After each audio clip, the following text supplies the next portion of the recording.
वर्षश्राद्धाच्या दिवशी पुरणपोळीनं भरलेलं ताट पाहून बाप कावळ्याच्या रूपात मुलाच्या घरी जेवायला आला आणि मुलाला म्हणतो, अरे बाळा, मी जिवंत होतो तेव्हा मला कधी नाही विचारली तू साधी गोळी, आणि आता कशाला करतोस रे माझ्यासाठी पुरणपोळी?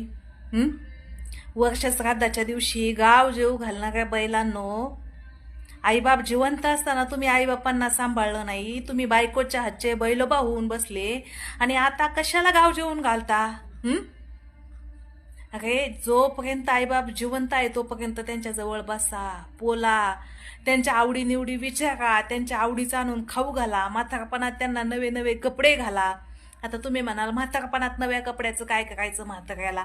अरे, तुम्ही जेव्हा लहान होते ना तेव्हा तुमच्या शिक्षणासाठी, तुमच्या संगोपनासाठी लागणारा खर्च पाहून बापाने जुने कपडे वापरले, आपले हाऊसमौस मारली, तुमच्यासाठी नवे कपडे घेतले, तुम्हाला शिक्षण दिलं, तुम्हाला सर्व्हिसला लावलं, त्यासाठी पै जपून ठेवली. बाप आयुष्यभर जुने कपड्यांमध्ये राहिला, तुम्हाला नवे कपडे घेत राहिला, तुम्हाला सर्व्हिसला लावलं.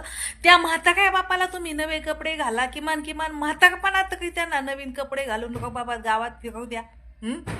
म्हणून लक्षात ठेवा, आईबाप जिवंत आहे तोपर्यंतच आईबापाला जीव लावा.